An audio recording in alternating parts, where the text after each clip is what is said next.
I'm actually just going to look on here. It'll be easier. You can actually read the script. Hi, everybody. We're going to do a behind-the-scenes practice of our play. That's why you get to watch this right up front. We'll do the intro later. This is the fun part. You ready? All right. Steve's kicking us off. Yeah. I'm really sorry about this, Christel. I'm the one that asked Al to pick a neutral location for our first female guest. Yeah, it's a little weird. Do I have to say I like it? No. Why not? All right, how about this? This isn't really sounding my idea of fun. We're 2 sentences in, and my heart already hurts. What about if I say, but it's okay? Yeah. Okay, that works. Okay. Yeah, we're okay with a little bit of ad-libbing. And then I'm going to ad-lib just a little bit. Obviously. Yeah. Only because you don't know how to follow directions. Exactly. This is David Scatterborough, reporting for the BBC. Today, we have come upon what is the last reserve in nature of the Western man. Al, our subject, has chosen to serve an all-meat barbecue tailgater in the back of a filthy, jacked-up Dodge Ram pickup truck, parked outside of a butcher's shop. In Carman, Manitoba. Subtle, Al. We're not exactly sure what he's trying to compensate for, but he's dressed in full camouflage and has been nervously chewing on the same pork rib for the last 10 minutes, eyeing Christel suspiciously from inside the truck. We've been trying to coax him out using various forms of dry meat, but alas, it's not working. That would be a lot better if it was your voice. It really would. That would work so much better if it was coming from Chad.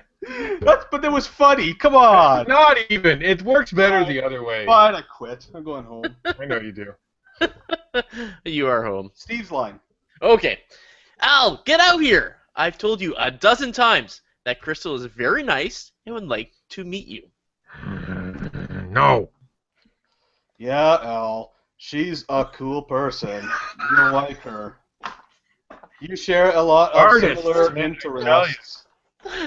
She loves Jesus, knows the Bible, likes to write, and has a blog like you. We have Stephen Hawking. Well, not exactly like you.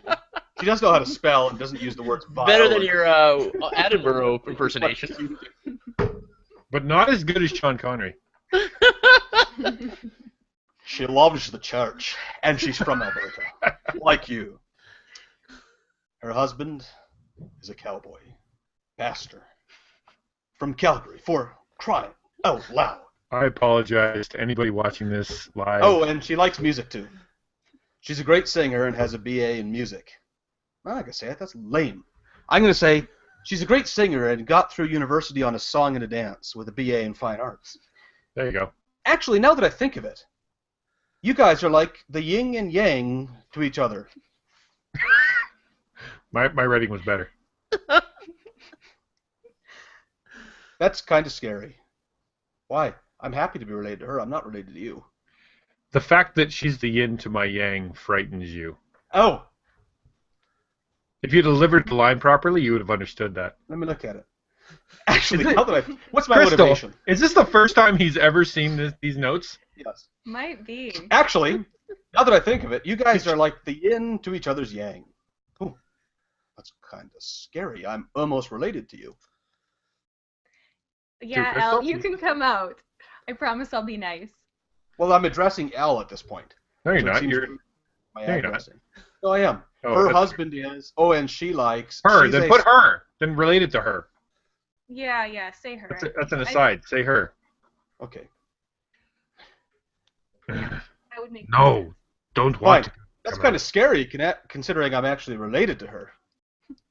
Yeah, I'll come out. I promise I'll be nice. No, don't want to come out. You're supposed to say, "Okay, I come out." She's Have you not supposed read to- the notes? I want her Who to wrote say this something. skit? This is the only nice thing she's going to say to me all episode. I want to hear two things. Oh, say it again. Say my line again? I won't When bite much, you you know wrote for me to something. say? Anything else? Yeah. Yeah, Al, you can come out. I promise I'll be nice. Okay, I come out now, but only if she sit on far side of truck. And I get more meat, and she have to jam with Steve and me after we record show. Yeah, I'd enjoy that, Al. Uh, uh.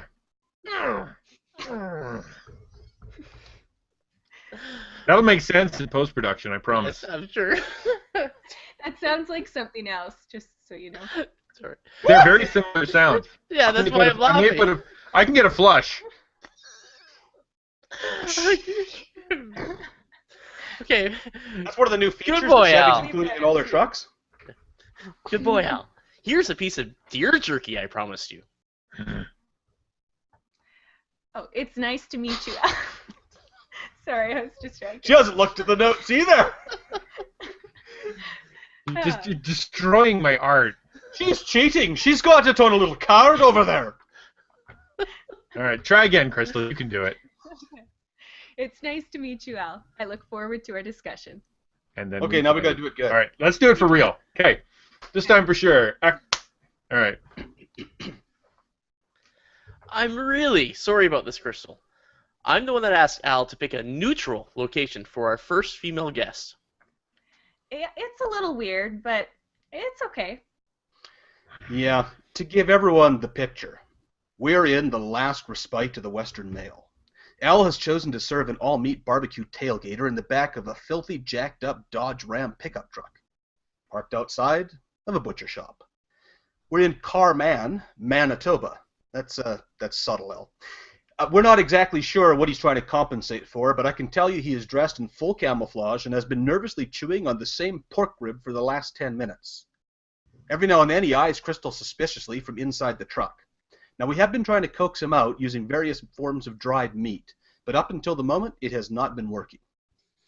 Al, get out here. I've told you a dozen times that Crystal's very nice and would like to meet you. No. Come on now, seriously. She's a very cool person. I mean, she's related to me. You'll like her. You guys actually share a lot of common interests now that I think of it. She loves Jesus, she knows the Bible, she likes to write, and has a blog like you. Well, not exactly like you. I mean, she actually knows how to spell. And she doesn't use the words vile or damnable heretic as much as you do. But she loves the church, and she's from Alberta. Like you. Her husband is a cowboy and a pastor from a church in Calgary. Oh, and she likes music. She's a great singer. In fact, she got through university on a song and a dance with her fine arts degree. Now that I think of it, you guys are like the yin and yang to each other, which is kind of scary considering I'm related to her.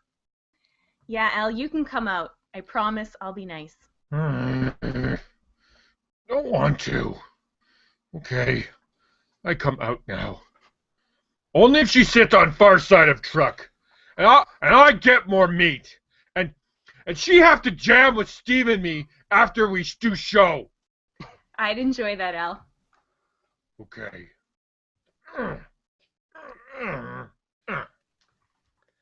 Good boy, Al. Here's the piece of deer jerky I promised you. It's nice to meet you, Al. I look forward to our discussion. Meat. Well, that's your theme music, right? No, that's not our theme music, but okay. Well, I don't have to read that first little part, do I? If you're watching this is the behind-the-scenes recording of our podcast. And if you're still watching, for the last 10 minutes exactly. Yes, if you're still watching and might want it shorter the second time, listen to our audio version at www.carnivoretheology.com. Welcome to Carnivore Theology, a podcast that answers questions about the Christian faith to help you grow from milk to meat into wise, skilled, world-changing followers of Jesus Christ. With theologian and pastor Chad Graham, author and pastor Al Degeneau, and me, your host, Steve Bastian. Today, we talk with Christel Humfrey, who knows more about women issues in the church than the guys combined. Honestly. We don't want to build her up too much, but she is the single most foremost expert on the planet in women's issues. Ready? That was a bit of a setup. You can only go down from there. Well, hey, Chad, you brought Crystal out here today. We're in this truck. You're sitting next to Crystal. Can you introduce her to us officially? Yes. Obviously, I can't say too much as I've only just met this lovely young lady. She seems very nice. You've only known me since the day I was born. Yeah, well, yeah, so I mean, when I say only just, I do mean,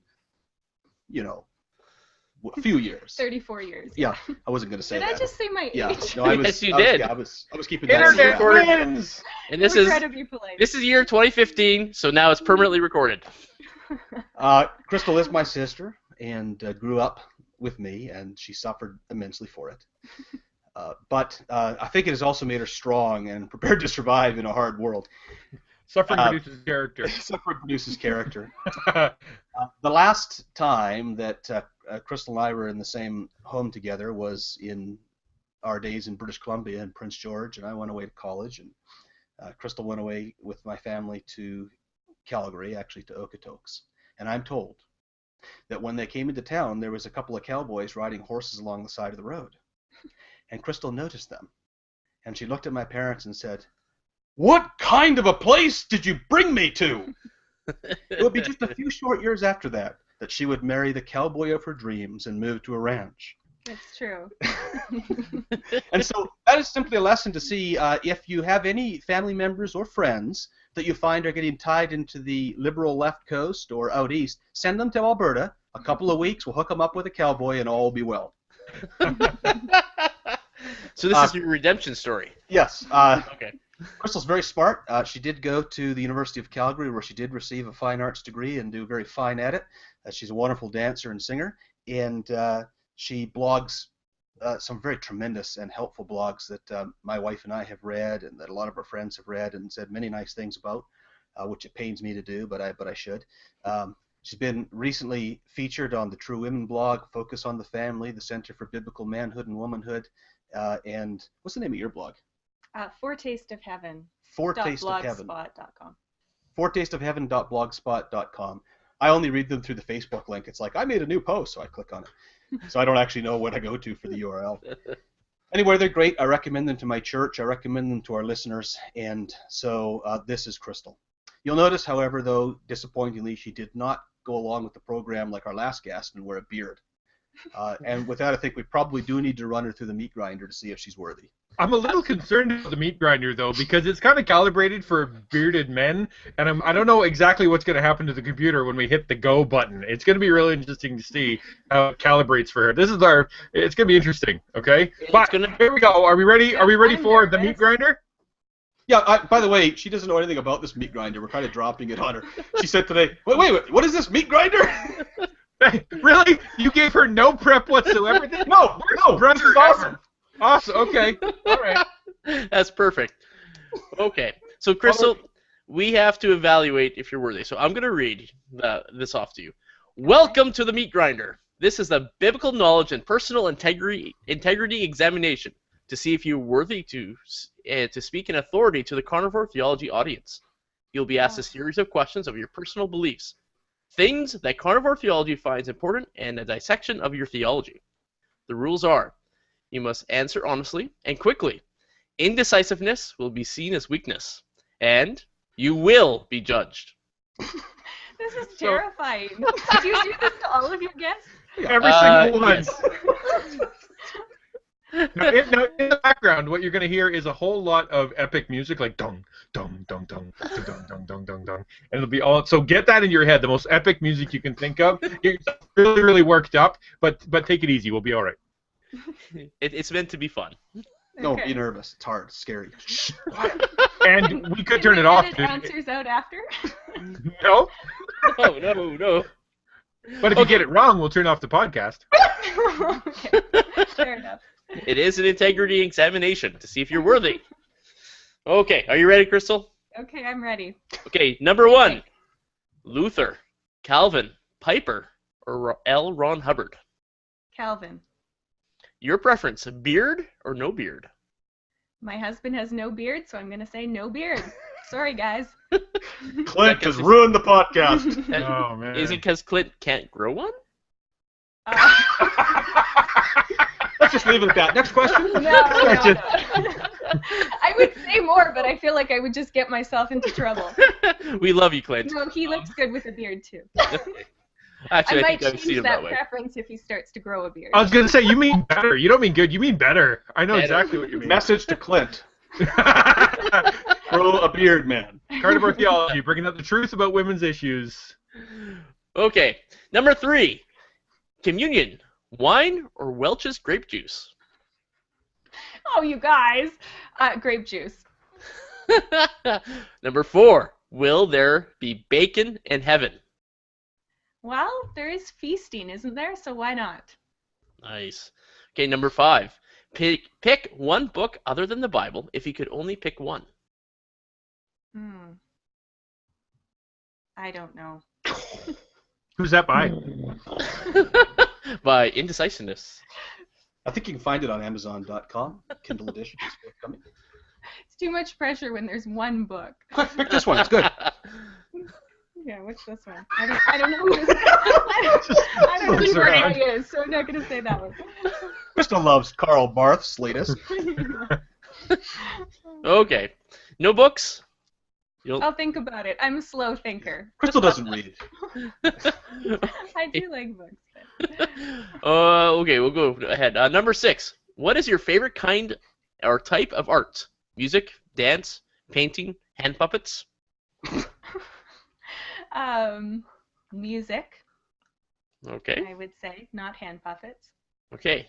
Number 7. Cowboy boots, ropers, or Birkenstocks? Cowboy boots. Absolutely. Number 8. In communion, leaven, unleavened, or gluten-free?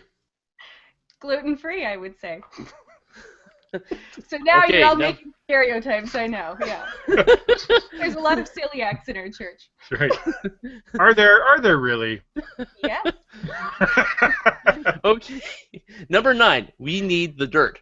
What is the most embarrassing thing that Chad has ever done to you? You never said this question was in there. This is unjust. This is why you don't read the notes. Okay, this is important. We can do things like this. The most embarrassing thing Chad has done to me. That we can put on the podcast without it being banned. Yeah, think top 10 without having to put explicit on the podcast. That might be still to come in this episode. I have a feeling. Okay. Here's a real question. It comes from an old cowboy song. Number 10.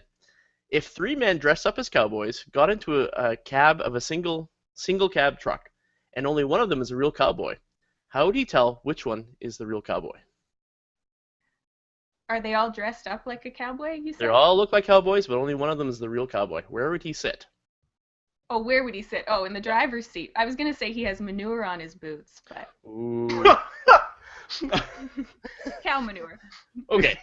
I just wanted to see Or that. horse, you know. Yeah, it's actually they sit in the middle. They don't have to get out to open the fences, and they don't have to drive. Oh. Oh. Yeah.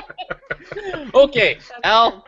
Let's see. All right, let's we're gonna run it through the computer. Okay, well I don't know what's gonna happen here. I don't know. Her cowboy was a saddle bronc rider, though, so he wouldn't be happy not driving.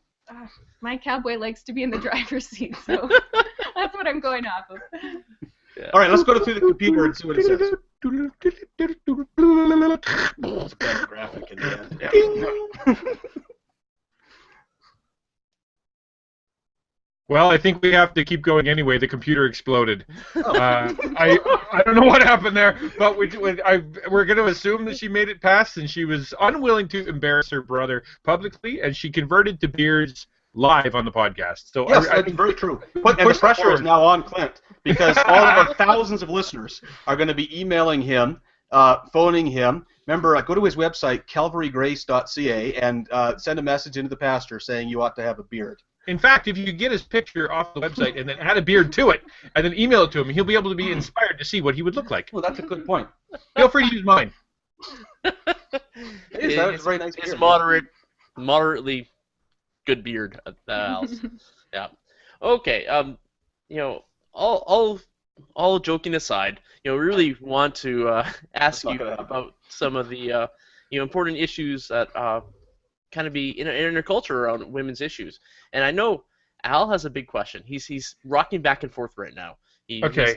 He's actually looking like he's warming up to you, and I know he's tugging my sleeve, wanting to ask you a question. Okay, Crystal. I want to get this out of the way up front, and so I appreciate you being here. I think this is a good thing. Our topic today is women in the church, and at the risk of sounding like a crazy person, there's something that I've been wanting to ask for a while. Wait, you were supposed to say This is something that a friend of a friend would like to know about. No, I'm no coward. I'm no coward. Okay? I'm no coward. Okay, but I've never found the right person. I've never found the right time, and this seems to be exactly it. I think the stars have finally aligned to allow me to ask this question. Are you ready? Okay, I'm ready. Okay. I think. As a male pastor, I've been told repeatedly that all it takes for my ministry to be completely kaput is one accusation of impropriety. Even the allusion to some sort of a scandal. Even if I've done nothing, all it takes is one accusation and I'm totally hosed. Therefore, I've read in innumerable books and articles that I need to make sure that I'm never alone with a woman, never counsel a woman long term, never become emotionally involved with a woman, never become good friends with a woman, never share my heart issues with a woman, and never, ever, ever comment on any part of any female's physical appearance ever. Can't even say nice earrings, cool shirt, like your haircut, nothing, because they'll immediately be objectified and offended. So my question, therefore, is should male church leaders or Christian men in general live in fear of the women in their church? Because I think that's what's happening today. Should we be constantly worried about talking to them, sitting with them, sharing with them, becoming anything more than just passing acquaintances with them for fear someone might think something or say something and will end up wrecking the church and destroying ministries all around us? It's almost as though men need to assume that women are out to get us just to keep us safe. But I have a heart.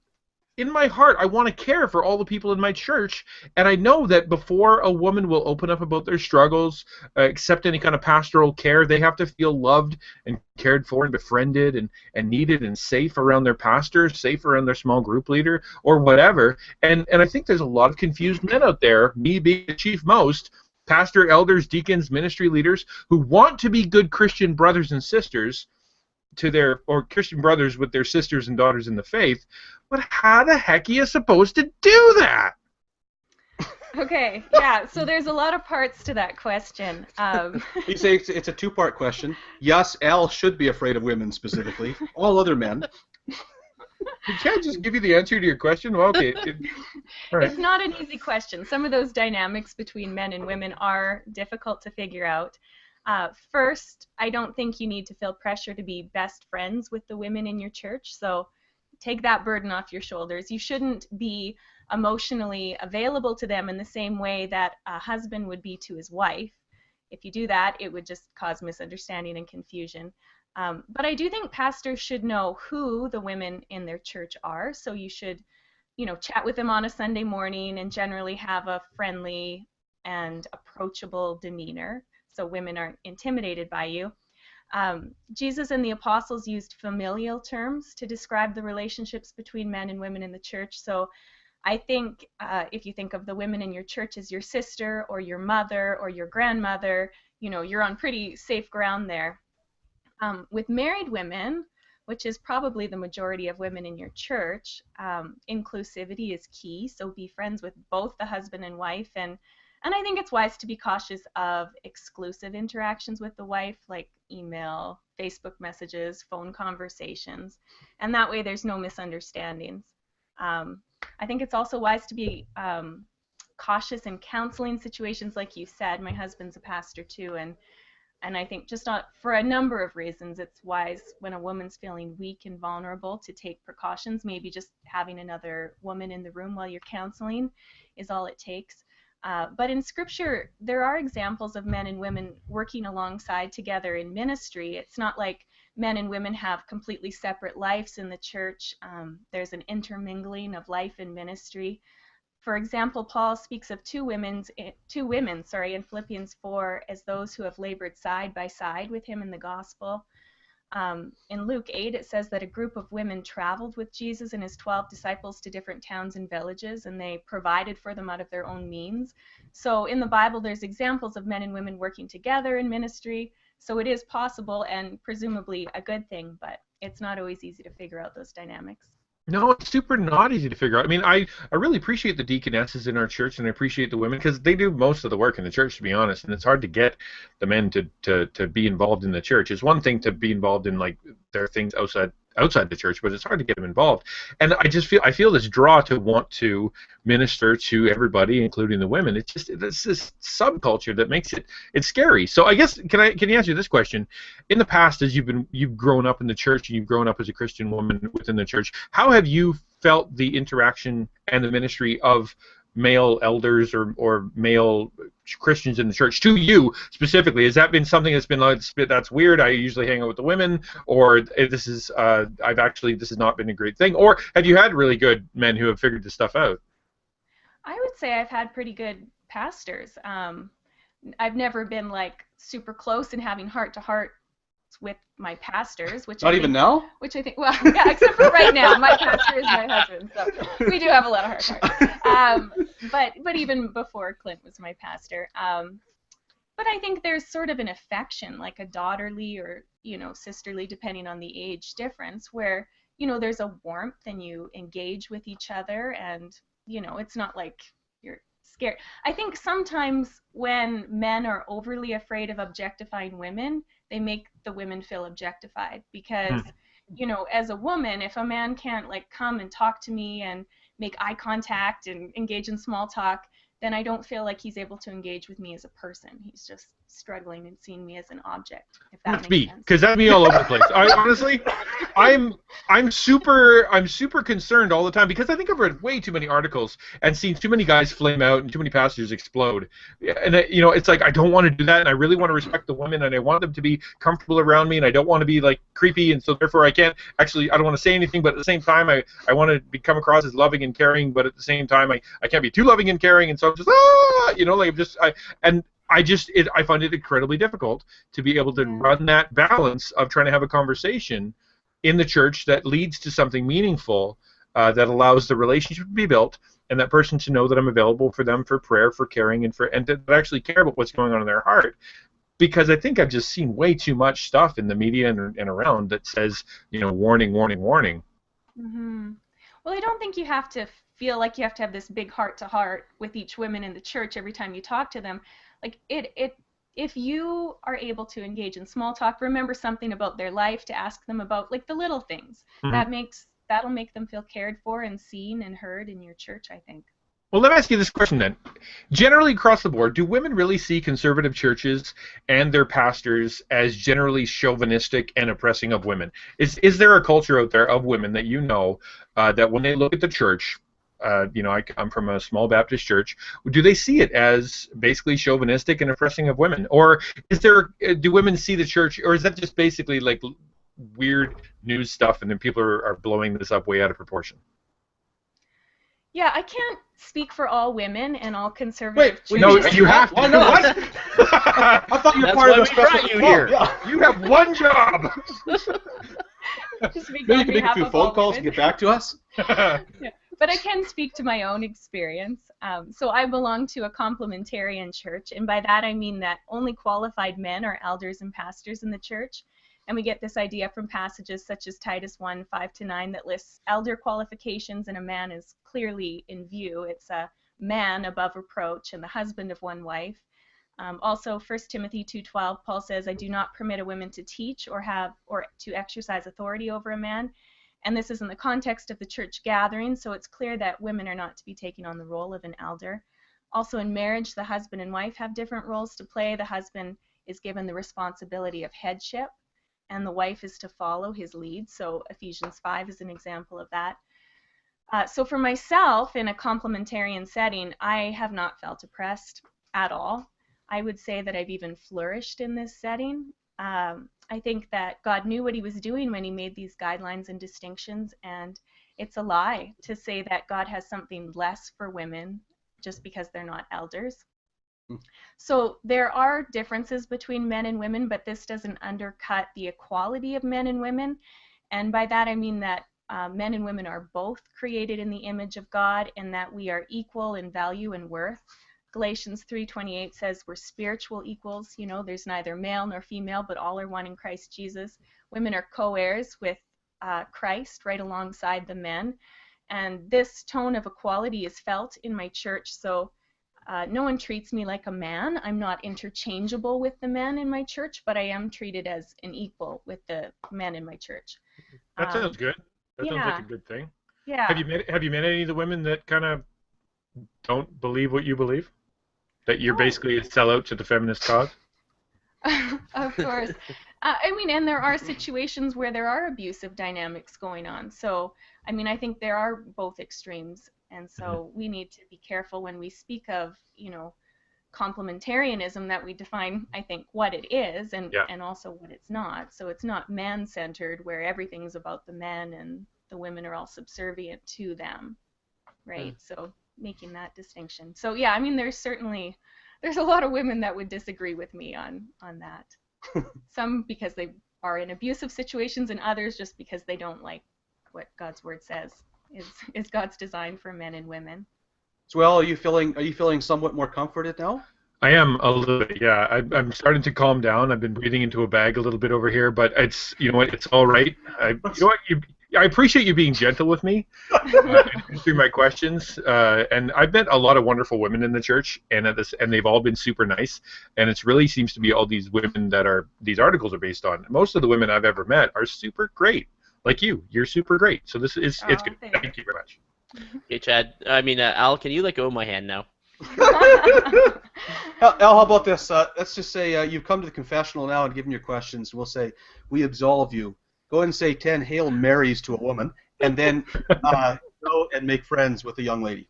If her name now- is Mary, won't that come across weird?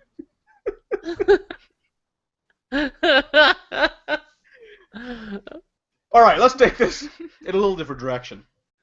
For those of you in our listening family that perhaps have followed some of the work that Christel's done in her blogging and so on, you have to realize as well that she has a busy situation. She is the wife of a pastor of a growing church, and those of us who are in ministry know what that can do with family stresses. She's also a mother of 3 little boys, all of whom try to climb on her head at once, right? And between all of these different things, blogging and being a wife and being a mother and being a church member and in some ways being a church leader, formally and informally, how do you balance biblically, sort out your priorities and this kind of thing? First off, Yeah. give your kids a shout out. We need some names here. Oh, hi, Hunter, Knox. Well, Hunter and Knox are at school. Winston. They can hear the Awesome. recording later. Can they hear the? Oh, Thank you. oh, Wait, okay. wait. Yeah. Let's do that again, and we'll put some exciting music in the background for them. You ready? Yeah. Say it. So hi. Okay. Ready? Hi, Hunter, Knox, and Winston. Mommy loves you. Hi, Hunter. Hi, Knox. Hi, Winston. Hi. Hey, boys. They're gonna love that. Now you can answer the question. All right. Yeah. Well, I'm not gonna lie. My house looks like a bomb when I say it right now. And I should say, just to add a little bit of excitement to that, is some of you are aware of the High River flooding that happened 2 years ago. Unfortunately, Christel and her family were one of the families hit by that. Their house was pretty much wiped out, and I believe it was 18 months until you were able to get back into it again, Yeah, it give or was a take. year and a half. Yeah. And then the fun news is that 2 weeks ago, they had a birthday party for the middle boy, and when they came home from the party, the main line coming into the house had burst, and the basement was flooded again. So they're actually right in the midst of that all over again. So you're a busy person. You've got a busy life. But all through this, you've kept blogging and mothering and churching and... I thought you were going to say, and after the party at their house, it actually looked worse. No, I wasn't at the party. It was the kids. So 7-year-olds know how to party, I tell you. Well, obviously, Chad wasn't invited. Yeah, no, we just took Titus, his little boy. I've often thought I was a busy guy, but then I've listened to Christel's life, so Yeah. No, well, first and foremost, I'm a child of God, so I do prioritize my relationship with Him first, and I make sure I have time for communion with Him, and I pay attention to my own spiritual health. After this, I see the Bible encouraging women to have their family be a priority. And the idea of a woman as a life giver and a nurturer is not new. I see back in Genesis, both Adam and Eve were to subdue the earth and have dominion over every living thing, but they carried out this mandate in uniquely male and female ways. So Adam was placed in the garden to work and keep it, and he was later cursed in the same realm of work. And by contrast, Eve was perfectly equipped to give and nurture life, and then she was cursed in the realm of childbearing and marriage. So Adam and Eve had different roles, but they complemented each other perfectly. Now, I should just specify, I don't think this means that women can't work outside the home, but rather a woman is uniquely fitted to help her husband and give and nurture life. So just being aware of this difference. And this will look different if you're single, obviously, too, but you're still uniquely fitted to be a nurturer, so you can be a spiritual mother to younger women and disciple them in the faith. You can show hospitality and care for the people in your life. So there isn't a one-size-fits-all way for women to fulfill this role, but I do make my home a priority. I see in the New Testament that women are also encouraged to be home-centric. For example, Titus 2, older women are to teach the younger women to love their husbands and children and to manage their homes. So creating a healthy home atmosphere is important for me. After my family comes all other ministry and outside commitments. So if I feel like my family life is starting to fall apart, I pull back on outside commitments. But more often than not, there's margin in my life to pursue some other things, mostly because I have a wonderful husband and he's very involved with the kids and he helps out around the house. Guess that little talk I had with him worked. Yeah. So when do you do your blog then? Like when you, because I know a lot of women that they get the home right, they get the church right, they even do their devos and stuff.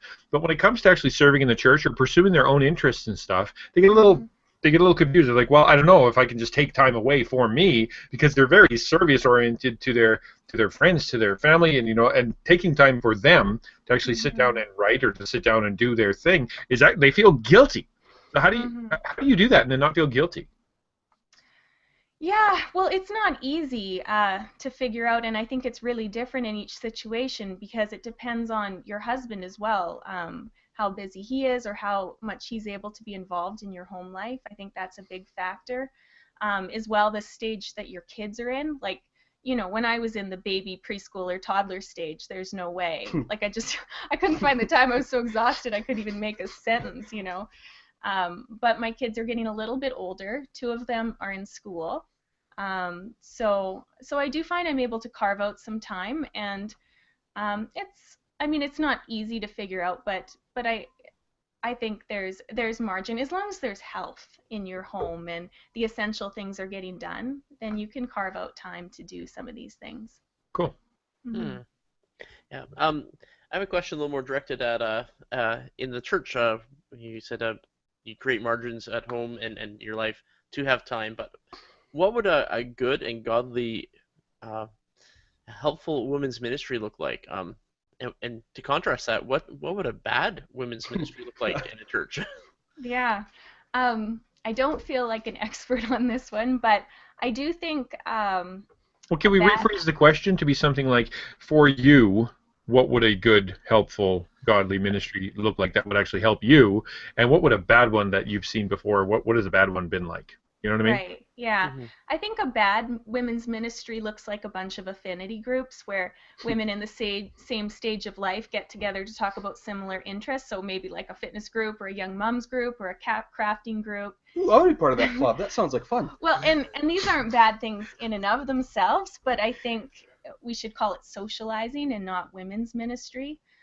By contrast, I think a healthy women's ministry includes women of all ages with different interests, all different stages of life, and we're united by a common love for Jesus Christ. So I think there should be a culture of discipleship where older women are teaching younger women about biblical womanhood, and where women study God's word together, bear each other's burdens, pray for each other, encourage one another in the Lord.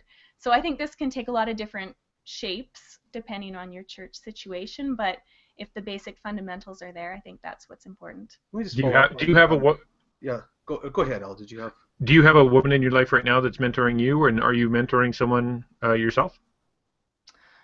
Yeah, I would say multiple people for both of those. Yeah, I have multiple women that the elders in our church, their wives, and I get together to pray once a month, and that's been really beneficial for me because several of those women have just a lot of wisdom and have really helped me through a lot of things. And then I feel there are a number of women in my life that I've had an opportunity to pour into a little bit as well. And that's more unofficial or official? Because obviously the prayer meeting once a month is official, but the mentoring, it sounds more unofficial. It's more unofficial. I'm teaching a women's Bible study. We're going through Colossians right now, so there's some of that teaching aspect, but I think there's also just through relationships, counseling through their individual problems. So unofficial, yeah. Is that so? Is that your area of gifting, or do you find that to be a responsibility because you're the pastor's wife? No, I don't feel that I'm on staff or have a special status as pastor's wife. I feel like I'm just trying to be a healthy church member. That's cool. Which is Yeah. a good attitude, because that is a lot of pressure that the church is. Yeah. In your answer to that last one, for those who are listening, one of the most significant movements in the church in the last 20 years has been the homogeneous principle idea, and that is that people who are like one another will naturally tend to be with those who are like one another.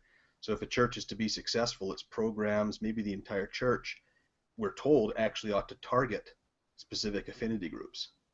So we'll have churches that are only for millennials, or churches that are only for seniors, or churches that are only for white suburbanites, or church, and then within the church, especially the larger, more successful ministries, you got to have all those clubs in the church in order for it to even be relevant. And what you're presenting there is an entirely different picture.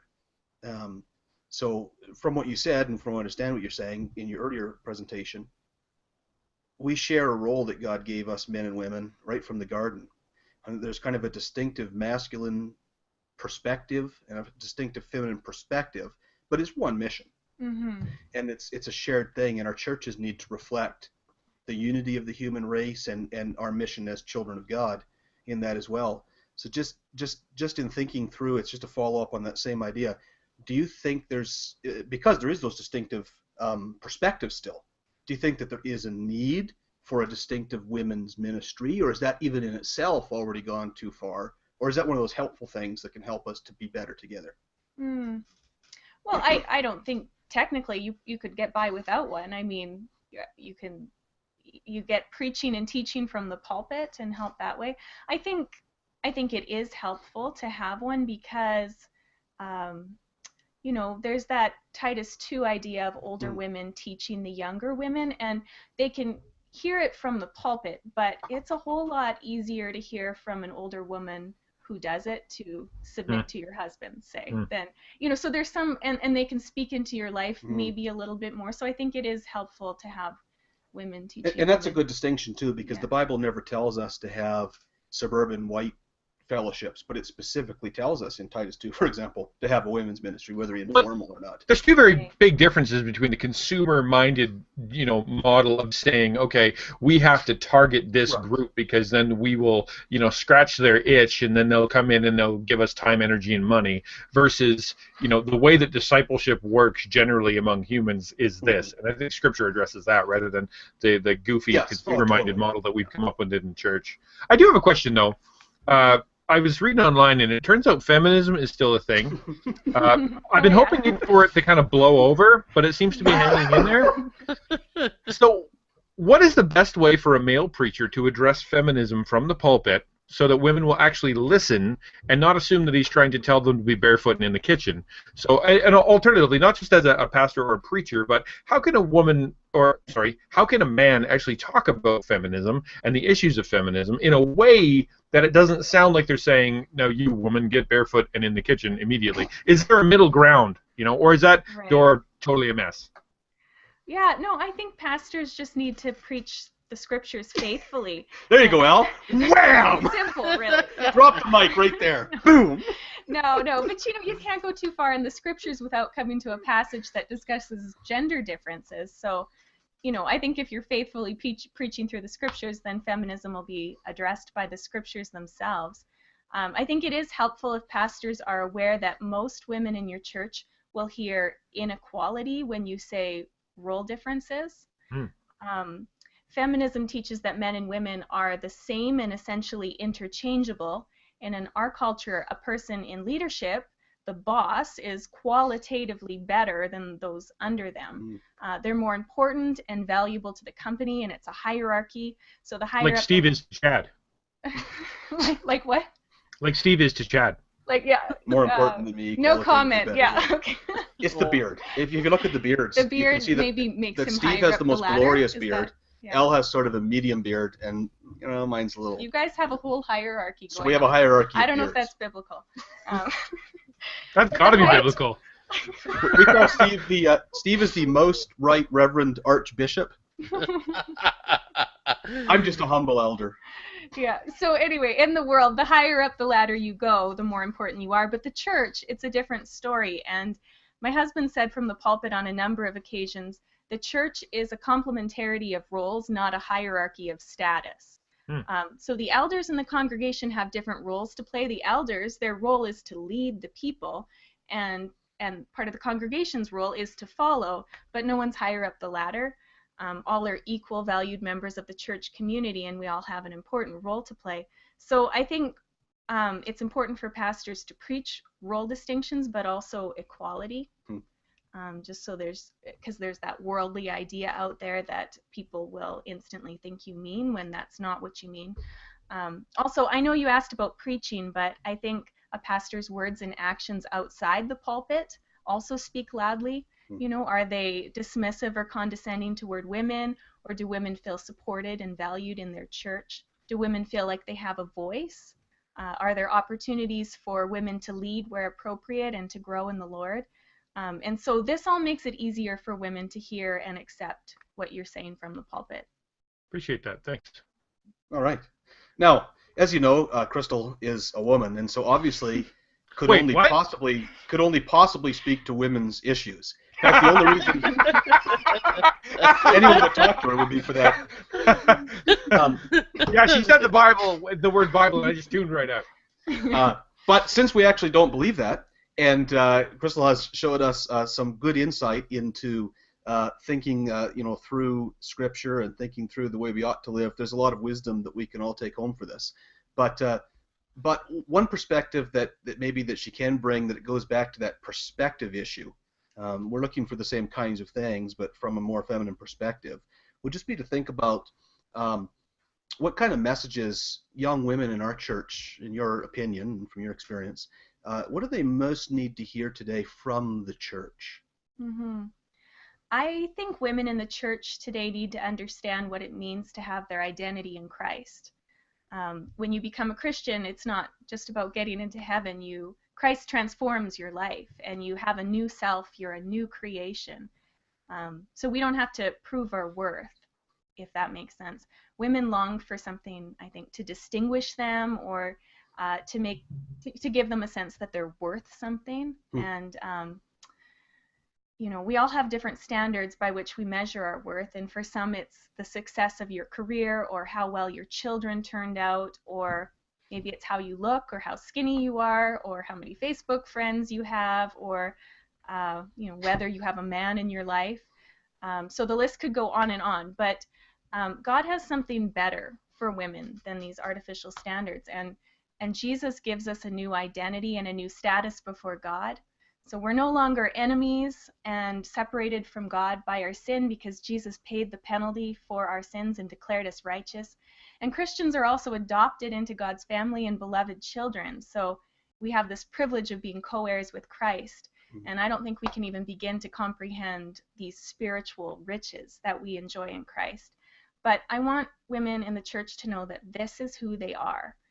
They are a new creation. So people's opinions don't define them, and their earthly success is not who they are, and their marriage status is not their life, but instead Colossians 3:4 says, if you're a believer, Christ is your life.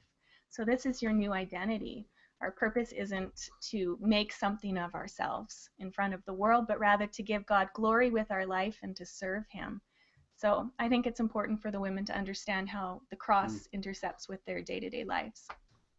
Hey, our time's quickly coming to an end here, because I'm basically running out of meat. I've eaten most of it around here, and so I'm just going to leave when it's gone. So before I go, though, I do have a question, and this is something that's kind of been bugging me for a long time.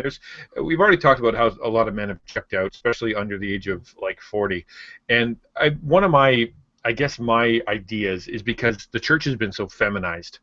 Everything has a doily. The pictures on the wall are soft. There's all the corners have been sanded down. You know what I mean? Like there's like a feminism in the church, and especially feminism in the pulpit. And I could go on all day, and so could Chad, about feminism or feminization of preaching this idea of just how namby-pamby, useless, feeling nonsense garbage there is in the pulpit. Okay, so my question to you, I don't bring feminism to the pulpit. Oh, what are you not saying? feminism, feminization. Oh, feminization. Oh, I am feminized in the pulpit, yeah. Yeah, just because you wear a kilt, that's not the same. I have a question. Okay, can I ask you here's my question. All right, now, is it possible? How do we find balance in the church so that we can speak to the women and we can speak to the men? Because it seems like there's this division, and I brought this up the whole episode. There's this division between men and women. Can we have a church? And in your mind, how would we work this that not only speaks to women, as you've just addressed, which was absolutely a great answer, but also speaks to men without having to, as Chad said, divide them up when they get to the door. Okay, men, you go this way, women, you go this way, and now you guys shouldn't talk to each other because clearly you have nothing in common. How can we bring back our men without turning into this, Harley Davidson, all barbecue male church, but actually keep it a unity of spirit among men and women in the church? In other words, how to do it without becoming a popular Seattle model?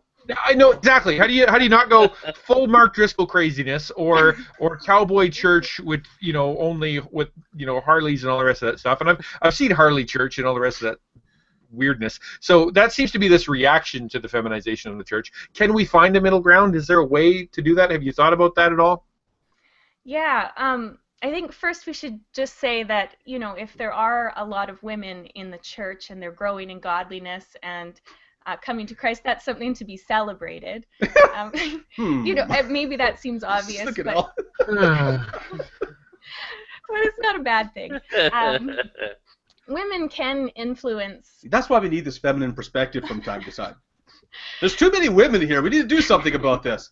Once every 70 episodes, we'll let a girl on, and then that's it. But you know what? I do find that that we've had visitors come to the church, and young men in particular, single young men, appreciate it when there are lots of women in the church. Yeah, that may be for different reasons. But. Oh, wait a minute. Yeah. I don't think that's a biblical reason. Okay. But, I mean, women can influence men to a certain degree if the churches are full of women. 1 Peter 3:1-5, the Apostle Peter encourages women to live holy lives and to win their husbands over to Christ through their godly character. So there is some of that. The Bible, I think women can also encourage men, generally speaking, by affirming them and giving appreciation when they do step up and take responsibility. As opposed to taking it from them. Where appropriate. What's that? Right? As opposed to taking it from them. Right, where you don't do that right, I'm just going to do it myself, or you can't be a deacon because you're not here long enough, or something, right? Like, how do you? I really like what you're saying, and this getting men involved and encouraging them and stuff. And because we have such a female-dominated church, how do we get them in, right? So I really appreciate that. Keep going. Say more good things. Say more good things. I mean, I think we have to be careful not to blame women either in how we talk about it, because it's not the women's fault if the men have are in sin and apathy, right? Like, it is the men's responsibility, not to be a feminist, but it is the men's responsibility before God to step up and be the spiritual leader in their home and also where appropriate in the church. So there are ways women can influence men and try to win their husbands over to Christ and encourage men when they do step up and be a man in the way that God has called them to be a man. But theologically, that's a really good point, because I was thinking about like marriage counseling and things. When we talk to people, very often doesn't matter which one, but one spouse is trying to live out their biblical responsibilities and follow the Lord, and one spouse isn't. And they'll often say, but I don't know, let's say it's the man. Well, if she won't be submissive, how can I be a leader? Or the woman will say, well, if he won't lead, I've got to run the show. And the whole thing is that we're not actually told to be responsible for the other person's role. We're responsible for ourselves. Right. And there are ways to be a good, because biblical male leadership isn't military dictatorship, right? It's that servant leadership and that giving of love and leading by example and love. There's never not a single verse in the Bible that says, men, submit your wives to yourselves. Right? Make your wife submit. Right. Yeah, the Bible doesn't say that. Yeah. Although, unfortunately, some people in the church have said things like that. But that's not there. And so there are other holy books that have that written in it, though. That's true. But you can be a biblical man even if your wife isn't fulfilling her role, and I think that probably extends exactly to the church, like you're saying. If we've got lots of women in the church, we should celebrate that. We can have a beautiful biblical femininity in the church, and a full flourishing of female roles, and wonderful things happening, and that doesn't diminish anything. We would also like to have men involved, but it's not really in competition. Right. Yeah, I wouldn't see it as a competition. I think it's important for the elders and pastors to model biblical manhood, so that the young men and the young boys growing up in the church can see models and see that it is actually a good thing. And I think pastors need to be preaching about what it is. And then I think women just need to live faithfully and be godly, and we trust the rest to the Lord. That's good. Hey, you know what? I did it. I finally finished the meat, so I'm leaving. Thank you. I really appreciate the talk. I'm starting to feel kind of a wave of love towards you, and it's. It's really love, right? You're finding it disturbing. I'm getting a little delirious from possibly all the MSG in the barbecue sauce or something. I don't know. I've never felt this emotion. This is a strange feeling that's coming over me. So I'm gonna have to leave now. Well, Christel, what is your website address again? Your Foretaste of Heaven. Yeah, foretasteofheaven.blogspot.ca. Actually, I think I said .ca. earlier. Well, we'll post that in the notes on the podcast as well. Well, great. Thank you so much for your time, Christel. I hope that Al didn't scare you off too much. It looks like you made a new friend there. He's actually not grunting and at you anymore. So this is me being a friend. Yeah. Friends like these. This is good because now I've had both my brother and my sister on, but the problem is that both of them have looked smarter than me. So this is sort of leaving me in a funny position here. I might be replaced pretty soon by one of them.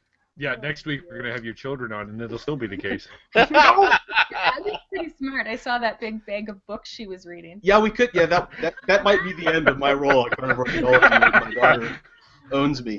That's awesome. Well, all right, now get out of my truck. I'm out of here. Okay, we'll catch you later, Al. Bye. Christel, let's back up. Elt has a tendency to be a little overzealous when he drives. Later, suckers! Hey! Dunk, dunk, dunk. That'll also make sense in post-production. Okay. That's going to leave a mark. This has been Carnivore Theology with Chad, Al, and Steve. Thank you for listening today as we talked with Christel Humfrey. To find out more about Carnivore Theology, if you have any topics or questions you want to ask us on upcoming episodes, let us know by visiting us on our website, www.carnivoretheology.com, or leave us a message on our SpeakPipe page, speakpipe.com/carnivoretheology. If you like what we're doing, please share with your church and friends, like us on Facebook, rate and subscribe to us on iTunes, or subscribe to our YouTube channel. We encourage you to connect with your local biblical church and keep your eyes on the cross. Bye. Bye. Bye.